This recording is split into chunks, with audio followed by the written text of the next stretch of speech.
yes, I know this is late, yesterday's news, but the truth is, I wasn't even planning to upload a WrestleMania 27 review. I mean, I think the pay-per-view speaks for itself, you know? Look at it, you know?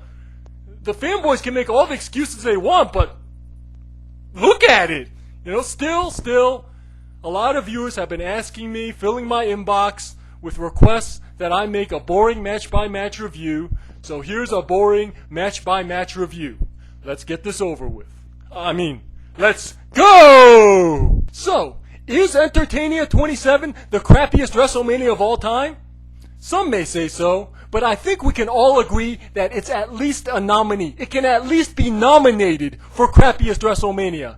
And because, in my opinion, Entertainia 27 brought the WWE product to new levels of suckitude in a variety of ways, I would also like to nominate it for a variety of categories. The first category is shittiest opening match. They opened the show with the world title match. I repeat, the WWE opened a WrestleMania with the world title. Let's try this again. They opened the show with the world title match. I repeat, the WWE opened a WrestleMania with the world title match. Made it. The world title match was first, and that should be enough said. But for you dumb Cena lovers, let me explain why. Build-up does not just take place before a show.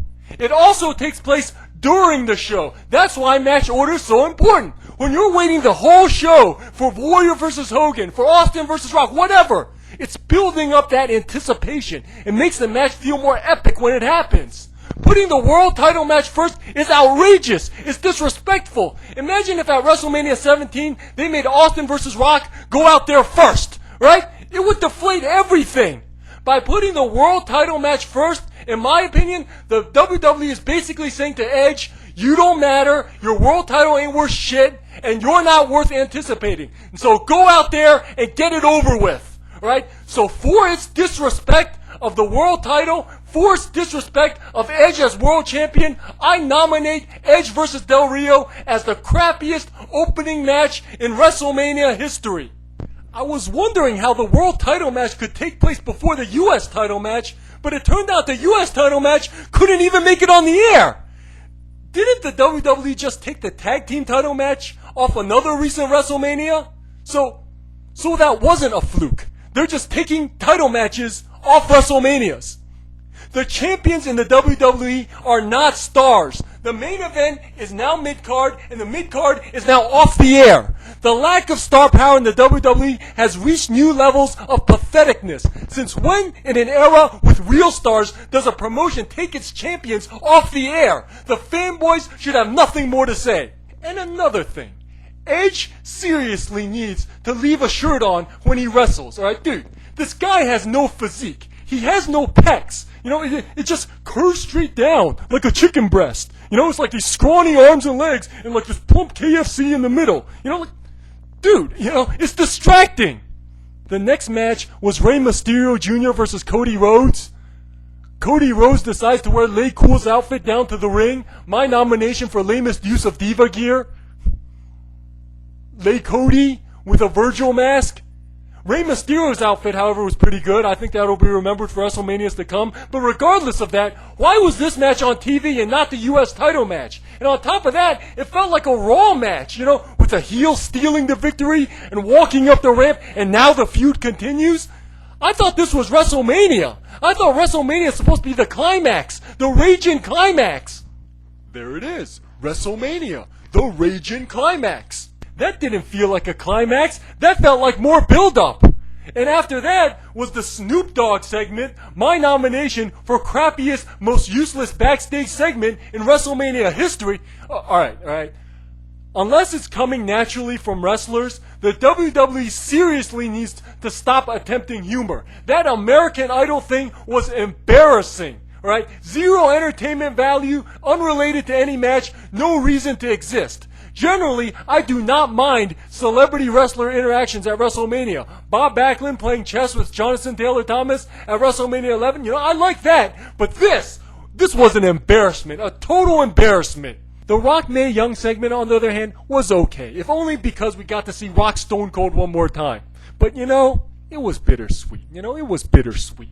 Back in 2007, when Chris Jericho was about to come back to the WWE, I made a video saying how I love Chris Jericho. I love watching him perform, but, I kind of don't want to see him wrestle again because I don't want him associated with the current product. And a lot of these Cena-loving fanboys back then didn't get it. They're like, if you truly were a Chris Jericho fan, why would you not want to see him wrestle, After WrestleMania 27, now do you better see why? The Rock and Stone Cold will now be forever associated with WrestleMania 27 and the shitty-ass product, So I would kind of rather them stay away, even if it means I don't get to see them. Next match was the Big Show and Kane versus Team 7-Eleven. 4 things. Number 1, wasn't Kane just world champion like a second ago? What's he doing in this useless throwaway match? Number 2, despite being in this useless throwaway match, Kane's match was still after Edge's world title match. Like, what kind of mess is this? Number 3, why was this match on TV and not the US title match? In my opinion, a legit nomination for most pointless match in WrestleMania history. And number 4, Team 7-Eleven, Walmart, Nexus Corp, whatever the hell you want to call them. Weren't they supposed to be a big deal? Didn't we just spend 2010 watching them boringly attack Bret Hart and John Cena every single episode? Weren't fanboys raving about how they were the best things going on in wrestling? Like, what happened to that? They couldn't even make it to WrestleMania without becoming pointless jobbers. You Cena-loving stupid fanboys need to remember that the next time you overhype factions containing big fat balding guys that don't look like they even belong in wrestling. Ooh, Carlitos, he's gonna be the next big thing. Ooh, John Morrison, he's gonna be the next big thing. Ooh, Elijah Burke, he's gonna be the next big thing. Ooh, Nexus, they're gonna be the next big thing. Shut up! The Rock Pee Wee Herman segment was short and harmless, though I wonder how people who bought Cena's big purple shirt feel now that the WWE itself seems to have made fun of it, with Pee Wee Herman pointing at it and saying, "Ha! He looks like a tool!" Look at that. Cena lovers. What a bunch of suckers. Michael Cole versus Jerry Lawler. Oh, man. Michael Cole versus Jerry Lawler. Up for the following nominations. Shittiest match in WrestleMania history. Biggest waste of time in WrestleMania history. Most laughable costumes in WrestleMania history. Shittiest match finish in WrestleMania history. Least talented participants in WrestleMania history. Biggest WrestleMania embarrassment in WrestleMania history.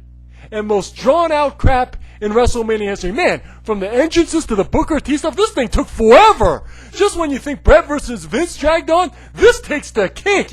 They couldn't have given some of this time to Daniel Bryan. And I wonder how Edge feels. His world title match was the opening act for this. And all this talk about Jerry Lawler finally performing at WrestleMania, they couldn't even at least give him a clean match finish? Not even at least that? Man, I don't even want to hear you fanboys trying to defend this. Don't even want to hear it. I don't know why people keep praising Triple H versus Undertaker. This match was so stupid. Triple H must be the dumbest character in the history of the WWE. The second half of the match was just him laying around, wondering what to do, because half unconscious Undertaker over there keeps kicking out. Hey, newsflash, idiot! This is a no-holds-barred match. Stop doing pedigrees. He keeps kicking out. Here's an idea. Take a crowbar and rip his balls out. He's not going to kick out of that. What do you mean you can't get the pin? Punch him in the throat, smash his face in, rip him a new asshole. What do you mean you can't get the pin? This is a no-holds-barred match. Rip him into little pieces. What do you mean you can't get the pin? So you got to lay around, looking around, wondering what to do. What are you, some kind of moron? And don't give me any excuse about how Triple H had some kind of honor. Alright, do I really need to reference previous matches? This is Mr. Sledgehammer we're talking about. Mr. Do Anything to Win. And again, this is an agreed upon no-holds-barred match. There's no dishonor, right? Triple H did eventually grab the sledgehammer, but only to stand over the Undertaker and bend over him and get caught in a submission. What an idiot, right? Triple H, my nomination for dumbest WrestleMania big match performance. It almost felt as if the dumbass writers originally wrote this as a regular match, changed it to a no-holds-barred match at the last minute, but kept the original script. I mean, if I was Triple H and this was a regular match, then yeah, I'd be doing repeat pedigrees, trying to knock him out. But if it was a no-holds-barred match, repeat pedigrees would be the last thing I would be thinking about doing. I'd be hitting my opponents with objects until he stopped moving. But no, I'm Triple H, let's keep doing more pedigrees. It was like regular match psychology in a no-holds-barred match. It made no sense. As far as Cena versus The Miz goes, man, let me tell you what happened. Before making my last video, I was talking to my friend J-Body on the phone, and the topic of Cena's Fruity Pebble shirts came on. J-Body asked me, he's like, dude, what do you think Cena's next color shirt is going to be? And this is almost exactly what I told him. I said, well, Cena's done green, he's done purple, he's done orange, and he's done blue. The only two colors of the rainbow left are yellow and red. And he's probably not going to do yellow because that's too much Hulk Hogan. So yeah, WrestleMania 27, we're probably going to see Cena running out looking like a stop sign. Sure enough, WrestleMania rolls around, Cena runs out wearing this big red shirt, and J-Body's like, dude, you called it, you predicted it, man, did you put it in your last video? I'm like, no, I didn't, I forgot. Man, so now I can't prove that I made that prediction. Well, man, that would have been a pretty good prediction, wouldn't it? As far as the Miz versus Cena match itself goes, when it got started like all normally, I thought to myself, I was thinking, is the WWE really going to do it? Are they really going to let the Miz versus Cena anchor WrestleMania like in a normal match? Because to me, everything they've done leading up to the match with all the Rock stuff indicated a total lack of confidence. But sure enough, the double count out, the Rock comes out, and you know the rest. Two things. First of all, in my opinion, The Rock did not prevent us from seeing some kind of classic WrestleMania match in the making, alright? The Miz vs. Cena was a Raw level match that should have never been booked for WrestleMania in the first place. Number two, I said in a previous video how I thought The Miz would look like a boy standing next to The Rock. And in my opinion, he did. After retaining the belt, The Miz is standing in the ring, sees The Rock staring at him, and The Miz is standing there like this, all scared looking, right before The Rock runs in and destroys him, I almost felt sorry for The Miz. He looked so out of his league, But overall, in my opinion, this match qualifies for 2 nominations.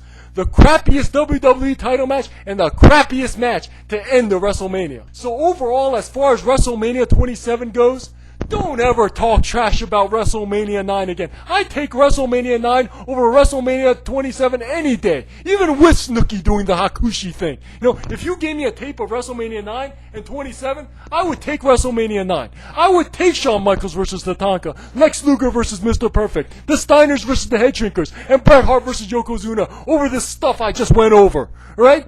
I don't think it's bias either. I think it's just honest quality assessment. WrestleMania used to be the raging climax, the granddaddy of them all, where everything came to a head. Now, though, it feels more like, just another episode leading into the next episode. Cody Rhodes getting the best of Rey Mysterio, Michael Cole sneaking away with Jerry Lawler, and now their storylines continue into the next episode. It doesn't feel like a climax. It feels more like a segue into the next episode. A $60 segue with no stars. And meaningless belts. And Khali singing. Oh man, I am done talking about this.